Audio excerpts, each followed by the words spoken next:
Olá, boa tarde para você. Hoje é terça-feira, dia 9 de maio, mês de conscientização no trânsito, inclusive um dos assuntos do boletim legislativo que está começando. Hoje, então, a gente fala sobre as combinações de direção com álcool e celular. Além de ser um perigo, é crime previsto no Código de Trânsito Brasileiro. Daqui a pouco você confere essa história completa, tá bom?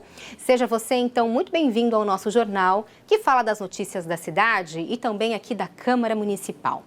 E a gente começa o boletim de hoje falando sobre discurso de ódio online. Mesmo com leis como o Marco Regulatório da Internet, que obriga as empresas a retirarem conteúdos e punir os agressores, as ofensas nas redes sociais ganham cada vez mais força. E são vários os casos, viu? Na reportagem, você confere agora como é grave este crime e ainda saiba como fazer e como agir se você for vítima do discurso de ódio. Neste jogo, a equipe feminina de basquete de São José enfrenta a de Pindamonhangaba. A partida, realizada no final do mês passado pela Copa Paulista, foi marcada por um caso de injúria racial. Uma das atletas do time de Pinda, a pivô Raíssa, de 20 anos, que aparece nessas imagens com a camisa 19, foi a vítima. Após a partida, a jogadora recebeu essa ofensa nas redes sociais. A mensagem partiu de um homem que a agrediu, desejou a morte da atleta, chamou ela de macaca e ainda enviou um emoji do animal. O caso repercutiu na mídia. Na reportagem publicada no portal da Prefeitura de Pindamonhangaba, a atleta lamentou o fato. Raíssa disse que não entendeu o que estava acontecendo. Comecei a pensar motivos para ele desejar a minha morte. Também me chamou de macaca. Essas duas coisas mexeram muito comigo. Estou sem dormir direito, abatida. Ligo para minha mãe e choramos juntas por telefone. Estou recebendo o apoio das minhas amigas de time e todos do esporte, da família, mas está difícil. Não é a primeira vez que acontecem ofensas, mas agora passou dos limites, disse a atleta. No boletim de ocorrência registrado, Raíssa ainda relatou em depoimento que uma das colegas enviou uma mensagem para o autor pedindo explicações. Ele alegou que teria perdido R$10 mil e que teria ficado zangado com a situação. O caso recente é um exemplo de crimes de ódio online que tem assustado usuários em redes sociais. Discurso de ódio na internet são aqueles discursos direcionados a determinados grupos específicos e que são feitos pelo meio da internet, pelo meio online. E qual é a intenção? É agredir, é diminuir, é humilhar determinadas pessoas em função aí da sua questão racial, da sua opção sexual, até mesmo do seu gênero, né? Então, isso é discurso de ódio na internet. As denúncias de crimes relacionados a discurso de ódio na internet aumentaram 67,7% no ano passado, na comparação com 2021. Os dados são da SaferNet, uma organização nacional de denúncia de crimes cibernéticos. Foram mais de 74 mil queixas encaminhadas para a Central Nacional de Denúncias de Crimes Cibernéticos, o maior número desde 2017. Entre os crimes, xenofobia, que é ódio contra pessoas estrangeiras, preconceito, intolerância, representaram um aumento de 874% entre 2021 e 2022, com 10.686 denúncias relatadas. Se eu sofri algum dano pela prática do crime de ódio, eu posso, por exemplo, pedir uma indenização civil, né? Então, uma reparação, posso pedir também aí um desagravo daquilo que foi dito à minha pessoa diretamente. Então, assim, depende muito do grupo que foi ofendido. A advogada explica ainda que não tem uma lei específica para punir os crimes de ódio online. Hoje funciona assim: cada caso uma legislação diferente. Para começar, tem o Marco Civil Regulatório da Internet, lei de 2014, que estabelece princípios, garantias, direitos e deveres para o uso da rede no Brasil. No artigo 19 da lei, a legislação responsabiliza a empresa por danos decorrentes de conteúdos gerados por terceiros, se após ordem judicial não tomar providências e nem tornar indisponível o conteúdo apontado como infringente. Na prática, a advogada ainda explica que a lei obriga as empresas a remover conteúdos e a identificar os agressores. E ainda, dependendo do caso, cabe analisar outras legislações, como as que tratam de defesa da mulher, Plano Nacional LGBT e até o Código Penal Brasileiro. Nós temos diversas legislações. Temos o Estatuto da Igualdade Racial, né, que trata desse crime de ódio contra determinado grupo em função da sua raça. Também temos a legislação da liberdade religiosa, né, quando esse grupo religioso é atacado em função da sua escolha religiosa. Temos ainda o Estatuto da Criança e do Adolescente, quando é a criança ofendida ou o adolescente. Então, é um crime que acaba sendo aí, tem como base qual grupo foi atacado. Mas seja qualquer caso relacionado a crimes de ódio, o importante é denunciar, como fez a Raíssa. Aqui em São José, é preciso ir até a Delegacia de Investigações Gerais ou, se o caso for relacionado à violência contra a mulher, na Delegacia de Defesa da Mulher. A advogada ainda reforça outras medidas importantes. Printar as telas, salvar os áudios, né? Eu sempre falo muito para as pessoas, procurar, às vezes, se tiver condições de fazer uma ata em cartório, né? Para que o cartório transcreva tudo aquilo que está na internet, porque o documento de cartório ele tem fé pública, então ele torna a prova muito mais relevante para um processo judicial. Depois que ela reuniu as provas, ela tem a opção de fazer o boletim eletrônico, né? Ou ela vai até a DIG e faz o boletim de ocorrência. Mas além de iniciar uma batalha na justiça para provar o crime, a vítima precisa lidar com a agressão e seguir a vida. Parte que para esta psicóloga pode ser um desafio para muitos para conseguir retomar o convívio social. Vai passar pelas suas dores, vai passar pela sua história e vai mexer com alguns significantes.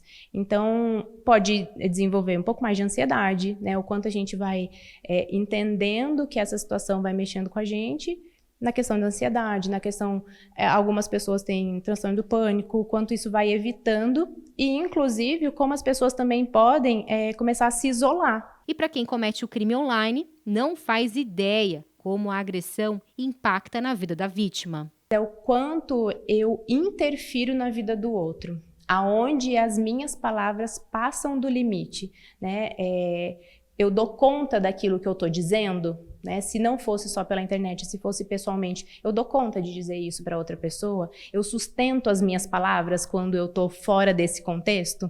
E aí eu acho que a gente trazer cada vez mais isso para as discussões, inclusive para se tornar consciente, porque às vezes as pessoas que escrevem nem sempre têm consciência do quanto isso vai afetar o outro. E olha, pessoal, ainda sobre esse assunto, é muito importante, então, a gente reforçar que o discurso de ódio é crime, ou seja, quem tem essa postura na internet pode ser penalizado e até preso. Esse, inclusive, é o tema do Boletim Entrevista de hoje. O Samuel Strasser conversou com uma advogada da Comissão de Diversidade Sexual e de Gêneros da OAB de São José dos Campos, justamente para saber como as vítimas podem agir e processar os agressores. Confira.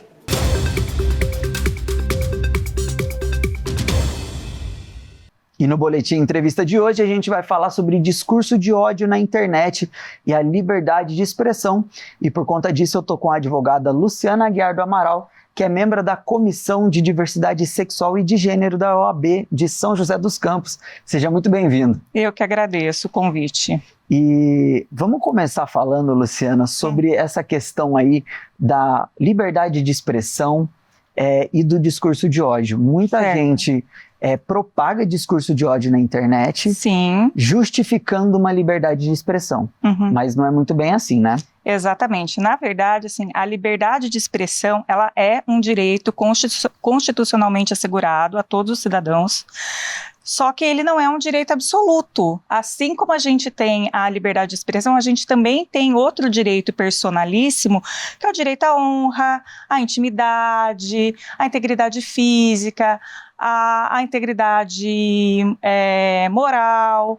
Então, juridicamente falando, o que acontece? Quando nós temos dois direitos da mesma grandeza, direito personalíssimo à honra, à intimidade e o direito de liberdade de expressão, quando eles se conflitam, né, é feito aí essa compensação pelo judiciário.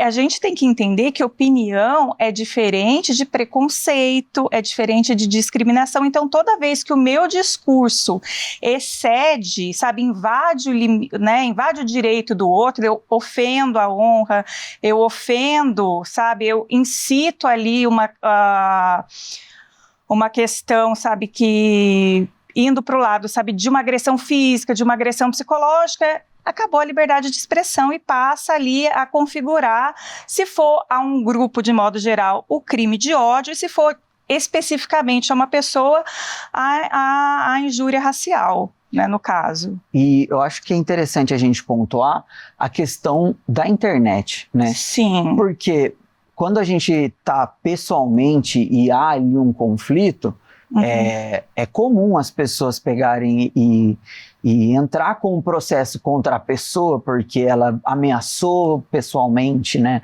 Ela xingou ali, né? Mas na internet é a mesma coisa, né? A internet não é terra de ninguém. Exatamente. A frase é bem essa. Não, a internet, as pessoas precisam perder essa ideia de que a internet não é terra de ninguém.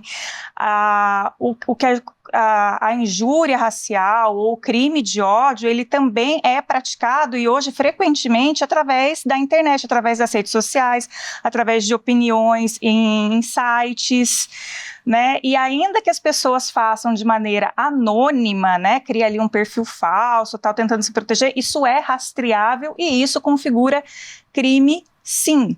Né? E além, né, indo além, não só a gente tem essa questão da prática do crime, onde a pessoa vai responder criminalmente pelos atos dela, ou por ódio, ou por injúria, ou por crime de ódio, ou por injúria racial, tem também a questão da esfera civil.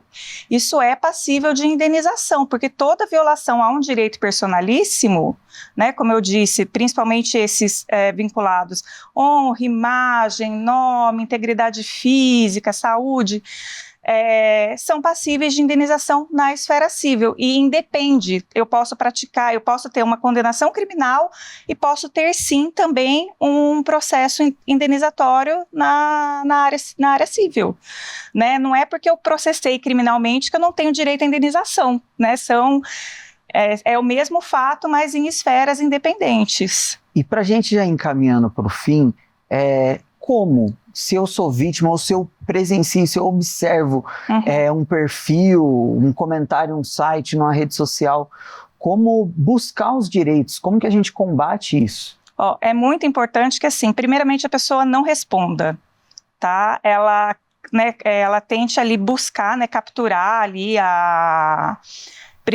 principalmente os que são cometidos pela internet, né, faz ali a captura dá ali o print, tem alguns mecanismos hoje, por exemplo, ir até o cartório de notas fazer uma ata notarial, tem alguns sites que, assim, são umas tecnologias que dão ali uma veracidade para a captura daquela imagem. Agora a gente sabe que tudo isso tem um custo, então muitas vezes as pessoas não têm como dispor desse dinheiro e até assim, viu o comentário, printa a tela. Sabe, se tiver como fazer essa questão de fazer uma prova mais robusta, ok, se não, printa a tela, procure um advogado, né, caso a pessoa seja hipossuficiente, não tenha condições, tem a Defensoria Pública daqui de São José dos Campos.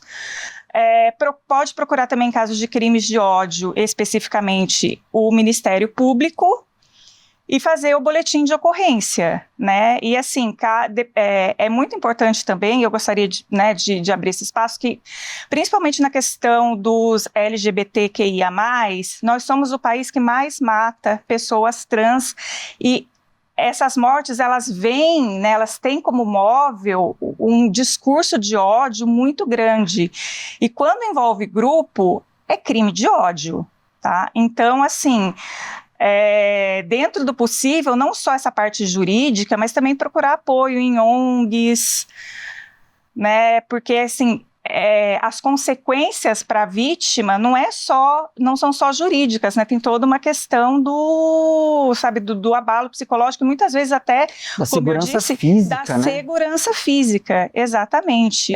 Eu acho que é interessante a gente deixar esse recado para a população. Viu alguma coisa na internet que está ofendendo alguém, faz um boletim de ocorrência, procure os seus direitos, porque a internet não é terra de ninguém. Não é terra de ninguém, principalmente, sabe, procure ali amealhar, né, juntar ali as provas, sabe, não responda a ofensa, não compartilhe, não fique repostando, sabe, dá o print, procure a delegacia, faça um boletim de ocorrência. Quando eu falo do advogado, porque alguns crimes, para que a investigação prossiga, para que se transforme num processo, a vítima, ela tem que autorizar, vamos usar o termo, autorizar, né? Ela tem que se manifestar expressamente de que ela, né, quer que aquela pessoa seja processada, ao contrário de, por exemplo, um crime de ódio, que é um crime que a gente juridicamente chama de ação penal incondicionada, que aí, independente da vontade da vítima ou não, o processo segue o curso. Entendi. Bem, Luciano, muito obrigado por compartilhar essas informações aqui com a gente, acho que ajudou e orientou muita gente, esclareceu muita coisa, seja sempre muito bem-vindo. Eu que agradeço, muito obrigada. É isso aí, pessoal, voltamos na semana que vem com o próximo Boletim Entrevista.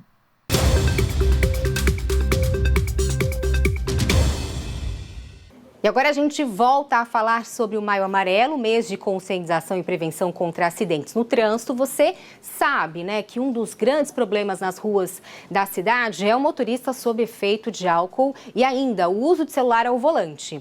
E para alertar sobre o risco, o poder público e forças de segurança trabalham para orientar a população. Confira. Depois de um longo dia de trabalho, nada como um happy hour, não é mesmo? O problema pode vir na sequência, com a combinação entre álcool e direção. Hoje, ela é um dos maiores causadores de acidentes de trânsito, segundo a Polícia Militar. Nossos registros apontam que no ano de 2022 nós tivemos 84 ocorrências envolvendo esse tipo de ocorrência, e até agora, 2023, até agora, nós registramos 18 ocorrências. É um número alto, partindo-se do princípio que a população precisa se conscientizar, né, de que álcool e direção e álcool não combinam. Então, mesmo tendo as campanhas de conscientização, tendo uma legislação nossa e fiscalização constante, ainda é um número bastante alto para esse tipo envolvendo esse tipo de ocorrência. Em 2022, mais de 14 mil motoristas foram autuados por dirigir sob efeito de álcool nas rodovias federais brasileiras, de acordo com a Associação Brasileira de Medicina do Tráfego. Em São José dos Campos, foram 84 acidentes envolvendo motoristas alcoolizados em todo o ano passado. Nesse ano, de janeiro a abril, já foram 18. Para tentar mudar essa realidade, acontece a campanha Maio Amarelo. Durante todo o mês, serão mais de 100 ações de conscientização espalhadas pela cidade. Ciclistas, pedestres, motoristas. O foco é mostrar para todos esses públicos que numa situação em que o trânsito pode se tornar um caos, o mais importante é preservar a vida. A garrafa inflável, colocada na frente do Centro da Juventude, vai ser levada a vários pontos da cidade durante o mês, sempre chamando a atenção para a gravidade do problema. Então nós temos campanhas aí de ações em bares aqui do município, onde a nossa equipe de mobilidade vai até o bar, né, com todo um trabalho lúdico que é feito com as pessoas que estão presentes nos bares.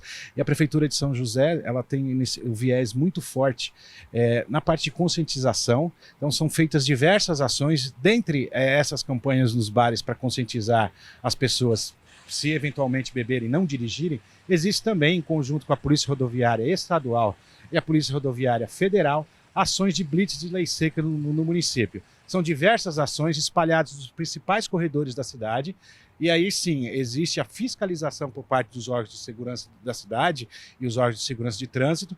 Para quê? Para que evitar e fazer o trabalho preventivo e prever e não deixar que eventualmente aconteçam alguns acidentes. A rodovia Presidente Dutra, principal via de ligação entre os estados de São Paulo e Rio de Janeiro, é usada diariamente como avenida em São José dos Campos. Segundo a Polícia Rodoviária Federal, só no primeiro trimestre desse ano, 77% dos acidentes foram causados por escolhas erradas dos motoristas, entre elas, o uso do celular ao volante. Dados da Associação Brasileira de Medicina do Tráfego mostram que essa já é a terceira maior causa de mortes no trânsito no país. São 154 mortes por dia. A gente tem os flagrantes constantes todos os dias na rodovia, no nosso deslocamento mesmo, com viaturas em rondas, que nós conseguimos verificar também vários condutores fazendo uso do telefone celular. O uso do celular, hoje com a mídia social também é usado muito o celular, que não usa durante a condução do veículo,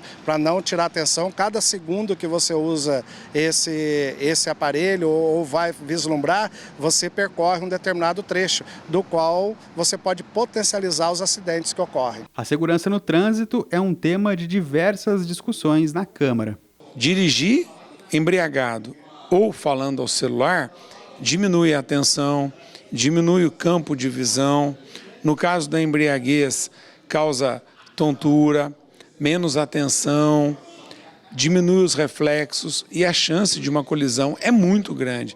Então, eu acredito que a população, quando nos ouve ou ouve uma campanha televisiva, pelo rádio, pela rede social, dizendo e trazendo essa informação de não falar ao celular quando dirige e se beber, não dirija, tem que levar isso daí como uma verdade, porque está colocando em risco a sua vida e de outras pessoas. Lembrando que a legislação de trânsito prevê punição para quem dirigir embriagado e usar o celular ao volante. A infração, pessoal, é gravíssima e pode passar de R$ 2.900 o valor da multa. Agora a gente faz uma pausa aqui no Boletim Legislativo, espaço para te ajudar aí com o emprego. Confira as vagas disponíveis no Pátio de São José dos Campos. O PAT, Posto de Atendimento ao Trabalhador de São José dos Campos, tem oportunidades de emprego para ajudante de embalador, assistente de vendas, auxiliar administrativo, auxiliar contábil, auxiliar de caça de escorpiões, auxiliar de confeitaria, auxiliar de mecânico, auxiliar de escrita fiscal, auxiliar de mecânico de refrigeração, camareira hospitalar, caseiro, consultor de vendas, coordenador de atendimento, copeira de hospital, copeiro, corretor de imóveis, cortador de tecido, costureira, cozinheira, eletricista de automóveis, eletricista de força e controle, empacotador, estoquista, executivo de vendas, fiscal de obras, jardineiro, líder de embalagem, mecânico de automóvel, mecânico de motor a diesel, mecânico pesado, oficial de cozinha, operador de caixa, operador de CTP gráfico 3, operador de depósito, operador de escavadeira, operador de monitoramento, operador de refeitório, operador de rolo compactador, operador de supermercado, operador de telemarketing, operador de vendas, padeiro, supervisor de organização e método, vendedor de loja, vendedor externo, vendedor interno, vendedor projetista de imóveis, vigilante. Ainda há vagas para pessoa com deficiência nos cargos de operador de telemarketing. Para se candidatar é fácil, é só comparecer ao PAT, levando RG, CPF, carteira de trabalho e o cartão cidadão. O PAT fica na Praça Afonso Pena, número 175, no centro. E agora a gente muda de assunto para chamar a sua atenção para um problema muito sério, que são os trotes no serviço de atendimento móvel de urgência. Aqui em São José, aumentou os casos do tipo no atendimento do SAMU. Apenas no mês passado foram 809 trotes. O número assusta, já que comparado ainda com abril de 2022, mais que dobrou a quantidade de ligações do tipo. E você sabia que isso é crime, né? Confira aí na nossa reportagem. SAMU 192, qual é a emergência? A ligação precisa ser atendida logo no primeiro toque. O trabalho rápido por aqui pode salvar vidas. Cada segundo é importante no suporte dado pelo SAMU, o Serviço de Atendimento Móvel de Urgência. Nós temos vários profissionais envolvidos no primeiro atendimento. Às vezes a população enxerga só o SAMU como uma viatura chegando no local, mas tem toda essa estrutura aqui dentro da central de regulação que facilita e dimensiona todo o serviço necessário para que a população seja bem atendida. Então nós temos o primeiro profissional, que é um TARM, que faz o primeiro atendimento, depois o médico, depois um radiooperador que dispara a viatura. Nós temos protocolos até institucionais e até mesmo do Ministério da Saúde também que preconiza isso. Então o profissional ele tem que estar disponível mesmo para atender uma ligação no primeiro toque. A ligação tocou, já tem que atender já de imediato, para em seguida transferir essa ligação. O problema é que nem sempre se trata de uma emergência. O número de trotes recebidos é alto. Em abril desse ano, foram pouco mais de 15 mil ligações recebidas. 809 delas eram brincadeiras ou falsos pedidos de ajuda. O número é 2 vezes maior do que o registrado em 2022, quando foram recebidos 335 trotes. É um número fácil, tem bastante propaganda, inclusive nas placas da cidade, é um número que é para todo mundo conhecer mesmo, tem alguns aparelhos que até discam automático, então as crianças ligam para fazer brincadeira. Tem o perfil também de pessoas que estão ou alcoolizadas, ou em abuso de droga, ou em alguma alteração psíquica, e que ele vai fazer também uma forma de brincadeira com outros que estão também alcoolizados. Tá? Então são os dois principais, mas o perfil das crianças fazendo brincadeira é o mais comum. Na base de operações, a equipe do SAMU fica pronta o tempo todo. Os aparelhos necessários na hora do atendimento estão sempre preparados para que os agentes possam sair a qualquer momento. Tudo por aqui acontece muito rápido. Depois que a equipe recebe o chamado, ela tem cerca de 30 segundos para deixar a base de operações. Acontece que muitas vezes os trotes se passam por situações reais e ocorrências de verdade ficam sem atendimento. Demanda da minha equipe uma energia para descobrir se é realmente trote, mas a gente tem técnicas lá dentro da central de regulação, quando atende o telefone, de buscar saber se a pessoa está falando a verdade. E assim, geralmente quem vai fazer uma brincadeira de trote cria uma situação bem exagerada. Então essas situações ficam mais fáceis porque vai envolver acionamento de polícia, quando é real, né? Acionamento de outras equipes, e aí as cidades que têm câmeras, a gente também tem contato com a equipe que manipula as câmeras. E São José dos Campos é uma cidade bastante câmera, a gente consegue entrar em contato com o CSI e eles nos informarem se realmente está acontecendo o problema, inclusive a gente fica muito próximo deles. Além de colocar vidas em risco, passar trote para serviços de emergência é crime, com pena prevista de 1 a 6 meses de prisão. Na Câmara, o assunto é motivo de preocupação dos vereadores. Como que a pessoa se sentiria, né, quem está dando trote, se de repente um familiar dele precisasse do atendimento emergencial e não recebesse de imediato o atendimento porque a equipe que poderia estar atendendo uma situação emergencial da família dele está em outro chamado, um chamado fake. Então, acho que é muito importante conscientizar o jovem, né, as pessoas, que o trote, né, um chamamento fake, pode prejudicar uma família hoje e amanhã aquilo pode também, sabe, estar acontecendo com você. Você necessitar e não ter o atendimento porque a equipe está atendendo algo que não é verdade, né? Um chamado falso. Hora da previsão do tempo aqui no boletim. Será que chove ainda hoje na cidade? Confira as informações. Sol com muitas nuvens durante a tarde de hoje, com grande possibilidade de chuva. A máxima é de 28 graus e a mínima de 18. Na quarta-feira, o tempo também fica nublado. Grandes possibilidades de chuva a partir da tarde e o dia deve ser um pouco mais frio, com máxima de 24 graus e mínima de 18. Pessoal, e acabou o Boletim Legislativo de hoje. Muito obrigada pela sua companhia, tá bom? Mas continue com a gente aqui na programação da TV Câmara. Na sequência, você acompanha o Estação Mercado e logo depois, o De Bem com Você. Eu volto amanhã com mais notícias, tá bom? Um beijo, até! Tchau!